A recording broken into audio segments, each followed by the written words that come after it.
Masyarakat Palestina khususnya di wilayah Ramallah diteror sekelompok orang. Warga diserang karena ingin memanen buah zaitun dari kebunnya.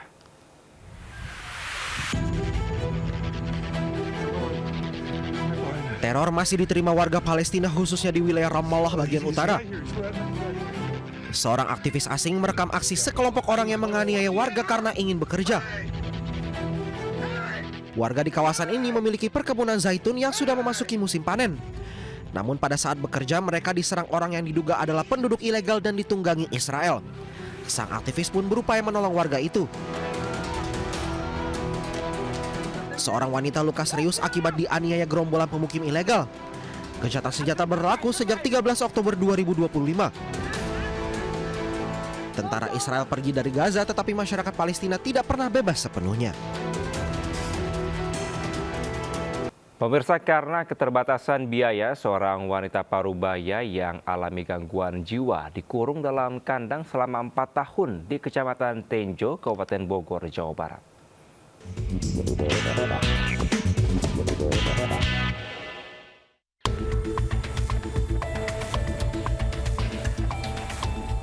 Wanita berusia 40 tahun ini terpaksa dikurung oleh orang tuanya di dalam kandang di Desa Tapos, Tenjo, Bogor, Jawa Barat.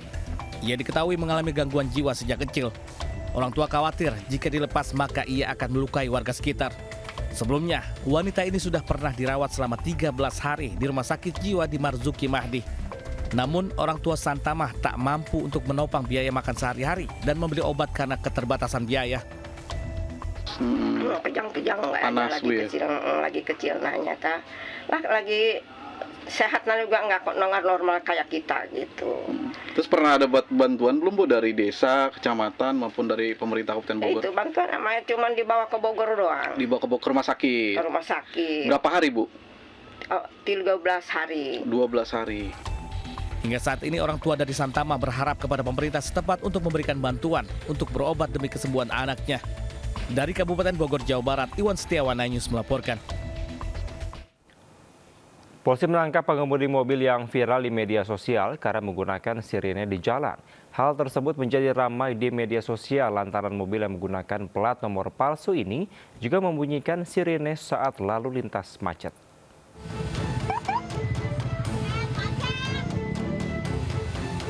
Melalui akun X resmi Divisi Propam Polri disebut bahwa pengemudi mobil yang viral bukanlah anggota polisi.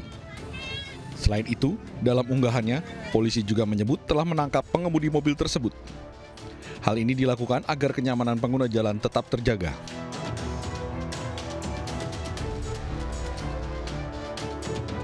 Sebelumnya, dalam unggahan yang viral di media sosial, menunjukkan pengemudi mobil hitam yang menggunakan sirine totot wuk-wuk di tengah jalanan yang macet. Pengemudi tersebut juga terlihat menggunakan plat mobil polisi. Tim Liputan iNews melaporkan. Informasi hiburan pemirsa, ribuan orang antusias ikuti turnamen mancing ikan lele di Pontianak, Kalimantan Barat. Gelaran turnamen ini sekaligus menyambut hari ulang tahun ke-254 Kota Pontianak.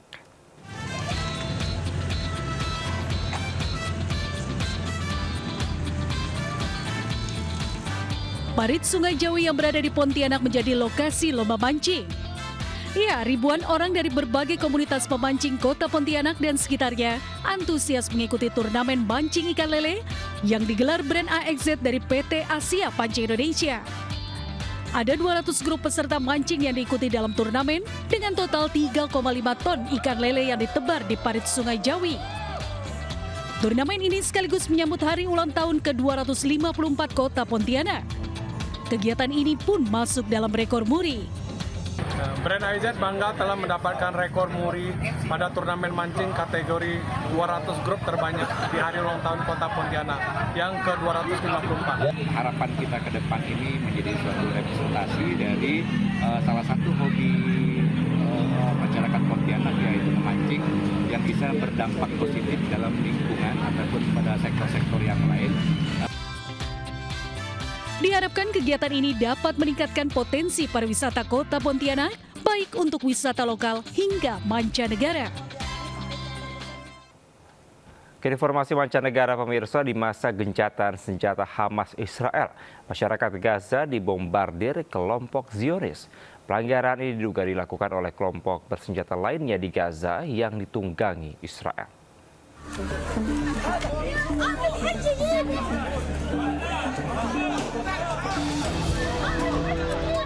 Berdasarkan laporan dari Badan Pertahanan Sipil di Gaza, setidaknya warganya tewas akibat serangan.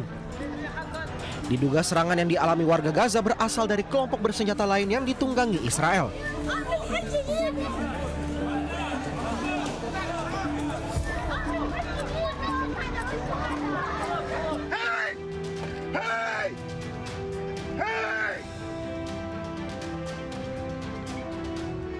Informasi yang dihimpun kelompok itu merupakan kelompok anti-Hamas yang didukung Israel.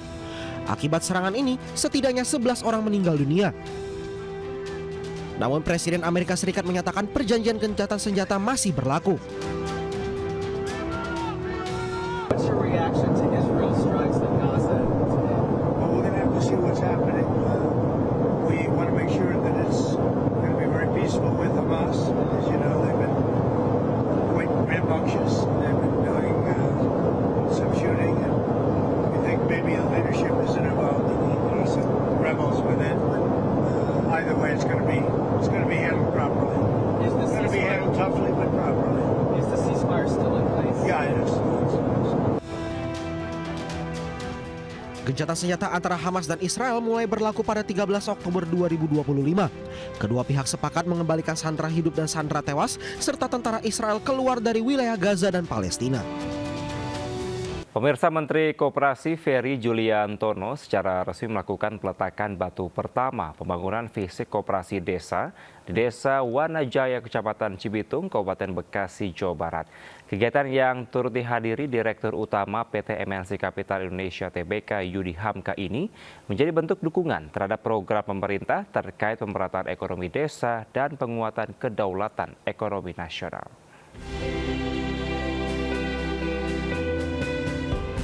Groundbreaking atau peletakan batu pertama koperasi desa sukses dilaksanakan di Desa Wanajaya, Kabupaten Bekasi, Jawa Barat, dan serentak dilakukan di 800 desa lainnya. Pembangunan koperasi desa ini diharapkan menjadi pusat ekonomi rakyat untuk menyalurkan kebutuhan pokok masyarakat, sekaligus menampung hasil produksi petani dan pelaku UMKM. Peletakan batu pertama dilakukan langsung oleh Menko Ferry Juliantono bersama Mendes Yandri Susanto dan Wakil Panglima TNI Jenderal Tandio Budi Revita serta Dirut Agrinas Pangan Persero, How Angelo de Sousa Mota, juga turut dihadiri Dirut PT MNC Capital Indonesia Tbk Yudi Hamka. Bangunan fisik ini kan akan menjadi milik desa yang akan dikelola oleh koperasi desa, dan hasil kegiatan koperasi desanya, manfaat keuntungannya pun juga akan kembali dirasakan manfaatnya untuk dana desa dan masyarakat desanya. Peletakan batu pertama ini juga menandai dimulainya tahap pembangunan fisik gudang, gerai, serta sarana kelengkapan pendukung pada 80.000 unit koperasi desa di seluruh penjuru tanah air. Dari Kabupaten Bekasi, Jawa Barat, Didit Yunaidi, Khairullah, iNews melaporkan.